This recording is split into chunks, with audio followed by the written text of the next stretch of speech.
Baik, Assalamualaikum warahmatullahi wabarakatuh. Selamat pagi buat teman-teman sekalian. Jadi kami di sini dari kelompok 5, kelas M04 pada mata kuliah biologi molekuler akan mempresentasikan materi mengenai 3-in-1 yang sudah dijelaskan di hari-hari sebelumnya. Adapun anggota kelompok dari kelompok 5 kelas M04 itu ya, yang pertama Ramandia Firdaus, lalu selanjutnya ada Angelia Mira, Claudia Catherine, dan Nabila Rizky Ramadhan. Masuk pada materi pertama, itu ada Basic of Molecular Biology, atau artinya itu dasar dari biologi molekuler. Biologi molekuler ini merupakan salah satu bidang keilmuan yang menarik untuk dipelajari, di mana pada bidang keilmuan ini berfokus dalam mengeksplorasi dasar molekuler yang ada di kehidupan. Pada biologi molekuler ini melibatkan studi mengenai struktur serta fungsi dari makromolekul biologi seperti DNA, RNA, dan juga protein. Sejarah dari biologi molekuler ini dapat ditelusuri kembali pada penemuan struktur helix ganda DNA oleh Watson dan Crick pada tahun 1953. Sejak saat itu, banyak ditemukan penemuan-penemuan penting yang telah dilakukan, termasuk dogma sentral biologi molekuler yang menjelaskan bagaimana informasi genetik mengalir dari DNA ke RNA dan kemudian ke protein. Selanjutnya ada struktur dari DNA. DNA sendiri merupakan suatu molekul kompleks yang berisi instruksi genetik yang digunakan dalam perkembangan dan fungsi semua organisme hidup. Lalu ada struktur DNA, itu ada terdiri dari 4 komponen. Yang pertama adenin atau A, guanin G, sitosin C, dan timin T. Komponen-komponen tersebut kemudian disusun berpasangan yang dikenal dengan sebutan pasangan basa yang membentuk anak tangga DNA.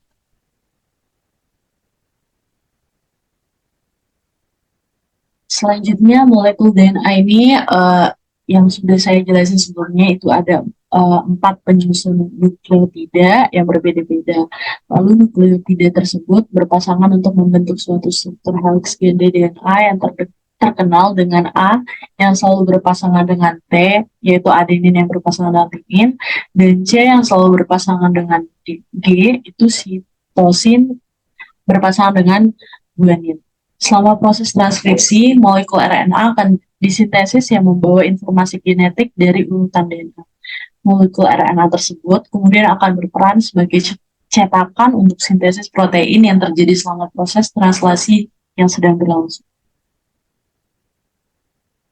Lalu ada teknik dalam melakukan biologi molekuler. Yang pertama ada PCR atau polymerase chain reaction yang merupakan salah satu teknik dalam biologi molekuler yang biasanya digunakan untuk memperkuat DNA.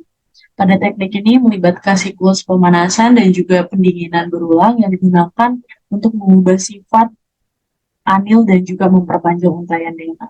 Selain itu, teknik ini juga dapat digunakan untuk menghasilkan jutaan salinan rangkaian DNA tertentu. Yang kedua itu ada teknik elektroforesis gel. Teknik ini merupakan salah satu teknik pada biologi molekuler yang digunakan untuk memisahkan fragmen DNA berdasarkan ukuran serta muatannya.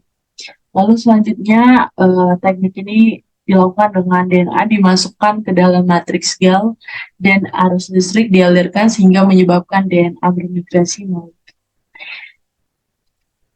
Selanjutnya itu teknik fragmen yang lebih kecil cenderung bergerak lebih cepat dan lebih jauh dibandingkan dengan fragmen yang lebih besar, sehingga hal tersebut itu memungkinkan terjadinya pemisahan dan visualisasi.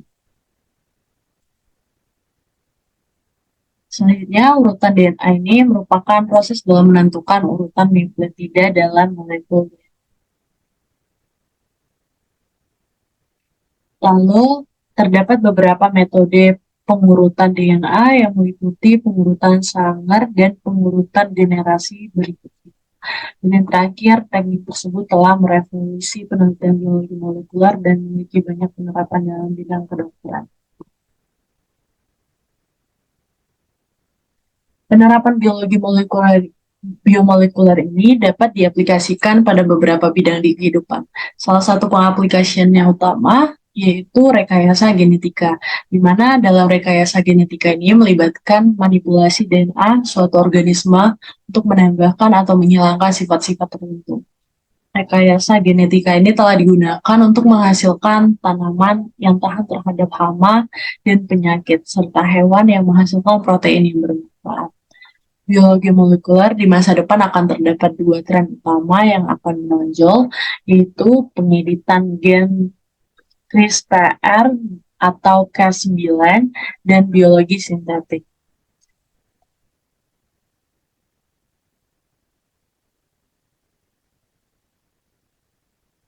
Kedua teknologi ini akan menjanjikan, tetapi kedua teknologi ini juga menimbulkan pertanyaan etis serta kekhawatiran mengenai konsekuensi yang tidak diinginkan di masa yang akan datang.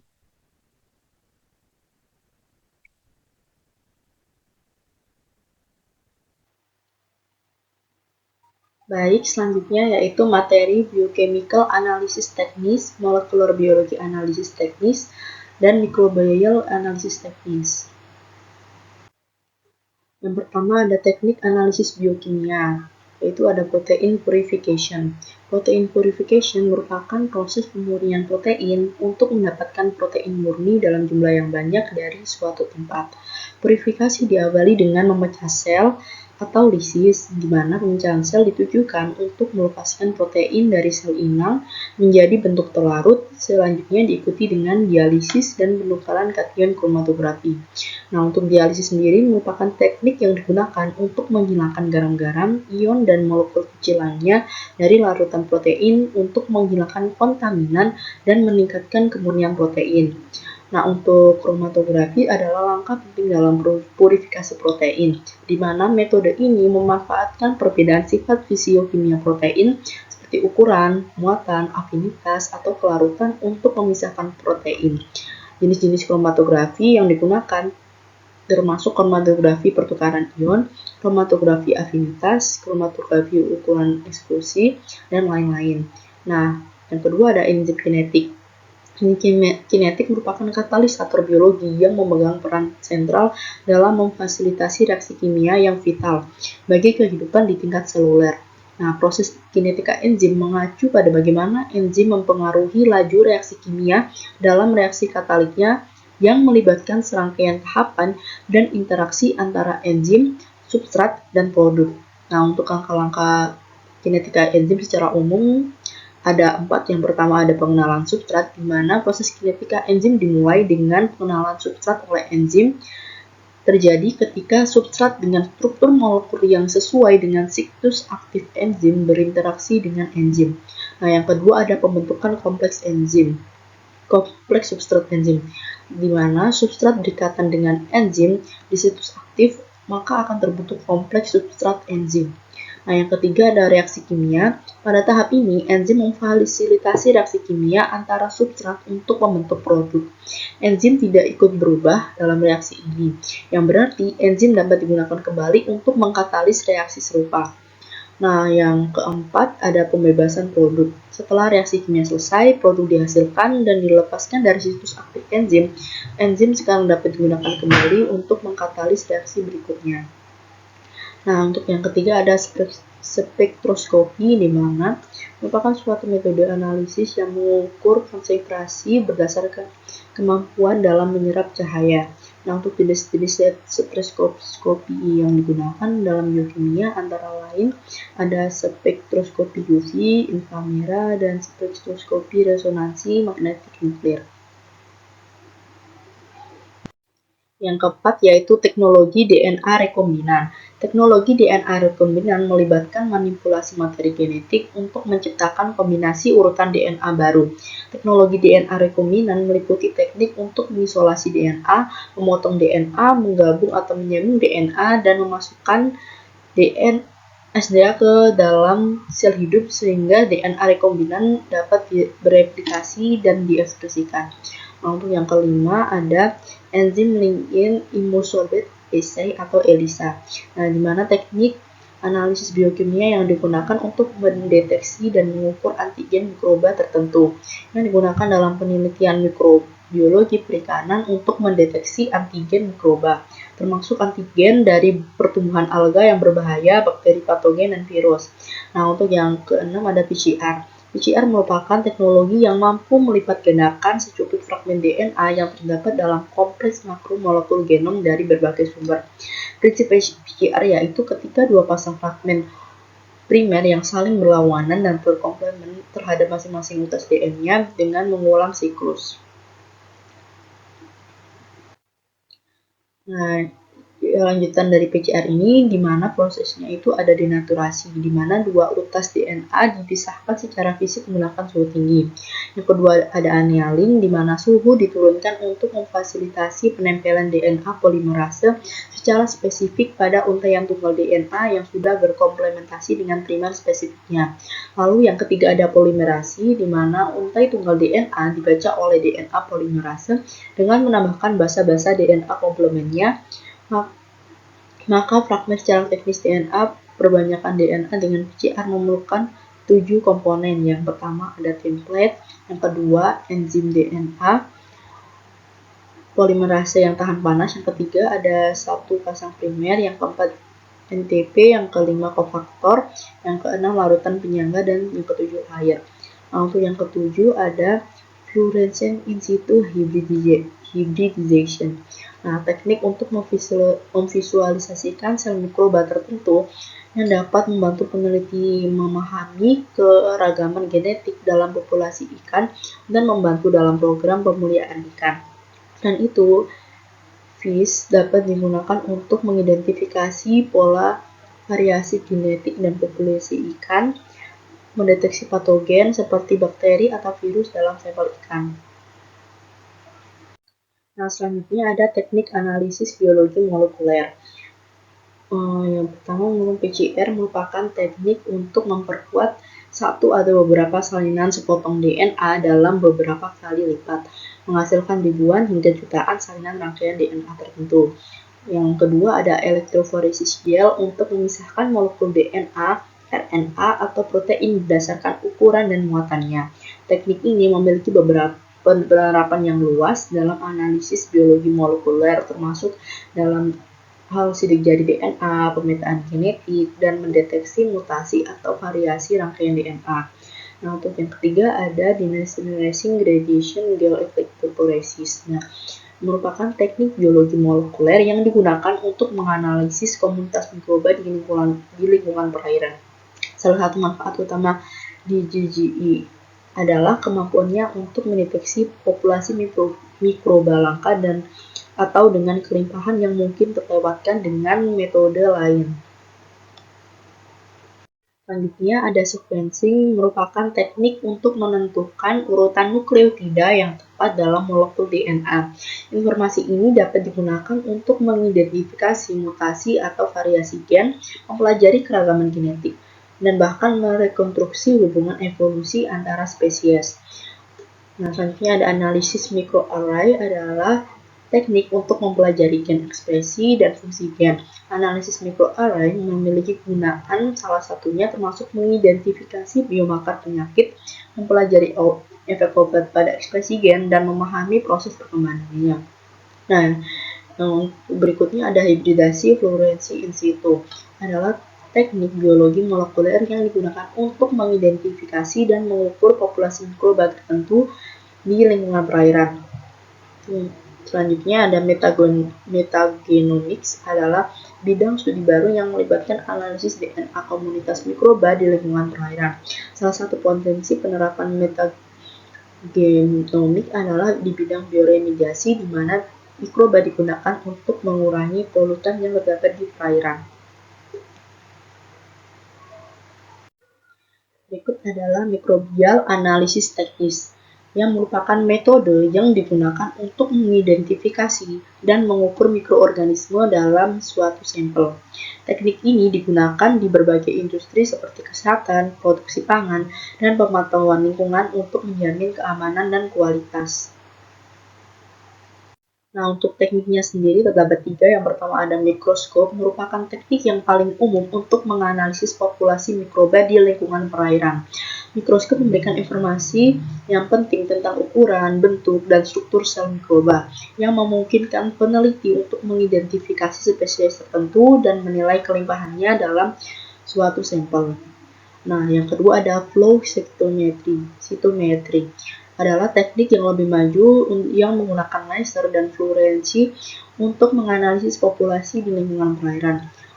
Flow cytometry memberikan analisis populasi mikroba yang cepat dan akurat, memungkinkan peneliti untuk menghitung jumlah sel dan menilai kelangsungan hidup mereka. Nah, untuk yang ketiga ada PCR, memungkinkan untuk digunakan para peneliti untuk memperkuat urutan DNA tertentu dari suatu sampel, memberikan informasi tentang keragaman genetik dan identitas mikroorganisme tersebut. Nah, untuk bab berikutnya yaitu tentang teknik RAPD, RFLP, dan sekuensi. Nah, RAPD sendiri merupakan metode untuk mendeteksi polimorfisme suatu genom organisme. Prinsip RAPD adalah amplifikasi DNA melalui reaksi PCR sehingga menghasilkan banyak salinan segmen DNA. Metode ini mendeteksi polimorfisme ruas nukleotida pada DNA dengan menggunakan sebuah primer tunggal yang memiliki rangkaian nukleotida yang acak. Pada metode ini, sebuah primer menempel pada DNA genom pada tempat yang berbeda. Umumnya, masing-masing primer menyebabkan amplifikasi beberapa lokus. Salah satu keuntungan metode RAPD tidak memerlukan informasi awal mengenai urutan DNA genom organisme yang diuji. Nah, berikutnya ada RFLP, adalah metode untuk mengidentifikasi polimorfisme DNA di antara individu yang berbeda. Prinsip dasarnya adalah sebagai berikut. Yang pertama, DNA genom dari individu yang berbeda akan dipotong menjadi fragmen DNA dengan berbagai ukuran menggunakan enzim restriksi yang diketahui. Lalu yang kedua, ada fragmen DNA yang dicerna dipisahkan melalui analisis elektroforesis. Kelebihan utama RFLP ini adalah yang pertama ketepatan yang tinggi karena dihasilkan dari situs tertentu melalui enzim restriksi yang diketahui dan hasilnya konstan sepanjang waktu dan lokasi. Nah, untuk yang kedua ada kodominasi, artinya peneliti dapat membedakan heterozigot dan homozigot. Dan yang ketiga netralitas, selektif mengacu pada situasi di mana alel yang berbeda dari gen tertentu memberikan kecocokan yang sama. Lalu berikutnya ada sequencing. Sequencing DNA merupakan proses atau teknik penentuan urutan basa nukleotida pada suatu segmen molekul DNA. Pengurutan sequencing asam nukleat memungkinkan untuk mengetahui kodon dari molekul DNA. Sequencing DNA selanjutnya dapat dimanfaatkan untuk menentukan identitas maupun fungsi gen atau fragmen DNA dengan cara membandingkan sekuensinya dengan sekuens DNA lain yang sudah diketahui. Nah, untuk pengetahuan akan sekuens DNA berguna untuk mengetahui sekuens asam amino yang disandingkan oleh gen. Nah, untuk metode dari sekuens sendiri ada dua. Yang pertama ada metode Maxson-Gilbert. Metode ini langsung menggunakan DNA hasil pemurnian, sedangkan metode Sanger pada waktu itu memerlukan cloning untuk membentuk DNA untai tunggal. Seiring dengan dikembangkannya metode terminasi rantai atau Sanger, metode sequencing Maxson-Gilbert menjadi tidak populer karena kerumitan teknisnya, digunakan bahan-bahan kimia yang berbahaya dan kesulitan dalam follow-up. Nah, untuk metode Sanger, perpanjangan atau ekstensi rantai DNA dimulai pada situs spesifik pada DNA cetakan dengan menggunakan oligonukleotida pendek yang disebut primer yang komplementer terhadap DNA pada daerah situs tersebut. Primer tersebut diperpanjang menggunakan DNA polimerase, enzim yang mereplikasi DNA tersebut. Materi selanjutnya yaitu mengenai enzim serta degradasi bahan organik dan anorganik. Secara definisi, enzim sendiri merupakan polimer biologis yang mengkatalisis reaksi kimia yang esensial untuk merombak nutrien sehingga mampu menyediakan energi dan blok pembangun unsur kimia. Penyatuan dari blok penyusun pembangun unsur kimia ini menjadi protein, DNA, membran, sel, dan jaringan serta energi yang dapat digunakan untuk motilitas sel dan kontraksi otot. Defisiensi dari kuantitas dan kualitas enzim utama dapat menyebabkan efek genetik, defisit nutrisi, atau menjadi toksin. Kinetika enzim merupakan perhitungan kuantitatif dari kecepatan reaksi katalisis enzim dan faktor-faktor yang mempengaruhinya. Keseimbangan aktivitas enzim ini penting untuk mempertahankan homeostasis. Semua faktor yang mempengaruhi kecepatan reaksi yang dikatalisis enzim mempunyai makna klinis yang penting. Nah, dalam hal ini faktor yang mempengaruhi tersebut yang pertama yaitu kadar enzim, di mana kecepatan awal reaksi sama dengan kecepatan yang diukur sebelum produk terbentuk dalam jumlah yang cukup untuk memungkinkan suatu reaksi balik. Kecepatan awal suatu reaksi yang dikatalisis enzim selalu berbanding lurus dengan kadar enzim.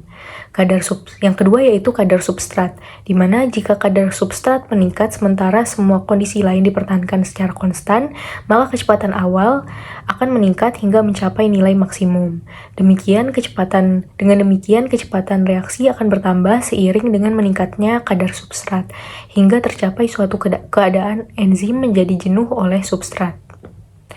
Aktivitas dari enzim dapat dihambat dengan terikatnya molekul atau ion spesifik yang disebut dengan inhibitor. Beberapa inhibitor enzim adalah metabolit normal tubuh yang menghambat enzim tertentu sebagai bagian dari kontrol metabolik normal. Inhibisi kerja enzim dibagi atas menjadi dua jenis. Yang pertama yaitu inhibisi irreversible, di mana inhibitor ini akan terdisosiasi atau terpisah dengan sangat lambat dari enzim targetnya karena terikat secara erat dengan enzim baik secara kovalen maupun non-kovalen. Inhibitor jenis ini memodifikasi enzim target secara permanen. Inhibitor yang terikat secara irreversible dengan enzim biasanya membentuk ikatan kovalen dengan residu asam amino pada atau dekat sisi aktif dari enzim. Yang kedua yaitu terdapat inhibisi reversible, di mana inhibitor jenis ini itu berdisosiasi secara cepat dari kompleks enzim hingga substrat dan tidak menyebabkan perubahan secara permanen dari enzim. Nah, inhibisi reversible ini terbagi lagi menjadi dua jenis. Yang pertama yaitu inhibisi kompetitif, di mana inhibisi kompetitif memiliki kemiripan struktur dengan substrat normal dari suatu enzim sehingga berkompetisi dengan molekul substrat untuk terikat pada sisi aktif enzim. Yang kedua yaitu inhibisi non-kompetitif. Inhibisi jenis ini akan terikat secara reversible pada sisi lain enzim dan menyebabkan suatu perubahan bentuk 3 dimensi secara keseluruhan dari enzim sehingga terjadi penurunan aktivitas katalitik. Selanjutnya yaitu degradasi bahan organik.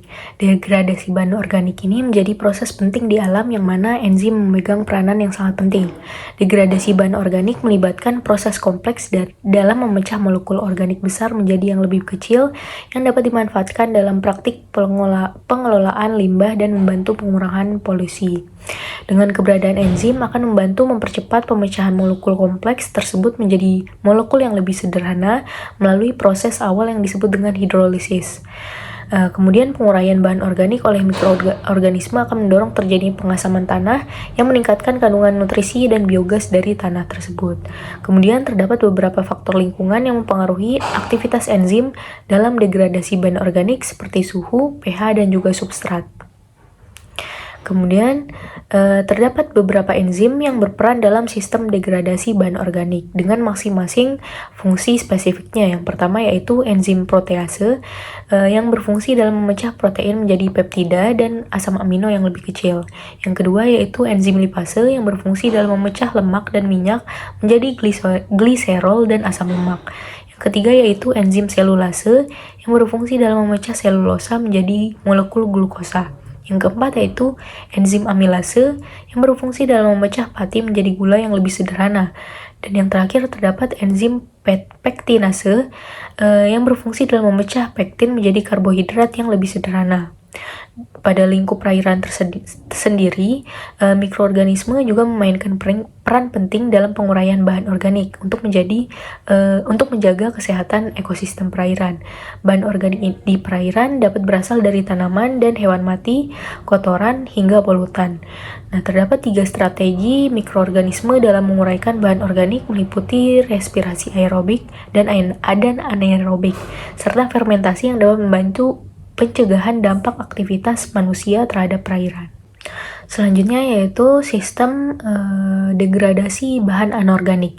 Sistem degradasi bahan anorganik sendiri oleh enzim itu mengacu pada kemampuan enzim tersebut dalam memecah bahan anorganik seperti mineral dan logam. Proses degradasi bahan anorganik sangat dibutuhkan dalam mengurangi akumulasi pada lingkungan dengan memecah komponen molekul yang lebih besar menjadi yang lebih kecil agar mudah dimetabolisme dan diekskresikan. Nah, terdapat beberapa jenis enzim dalam penguraian bahan anorganik yang memiliki fungsi spesifiknya masing-masing. Yang pertama yaitu enzim oksidoreduktase yang berfungsi dalam mengkatalisis transfer elektron dari suatu molekul ke molekul lainnya. Yang kedua yaitu enzim hidrolase yang berfungsi dalam memecah molekul dan menambahkan air ke dalamnya. Yang ketiga yaitu enzim lisis yang berfungsi dalam mengkatalisis pemutusan ikatan kimia tanpa menambah atau mengurangi air.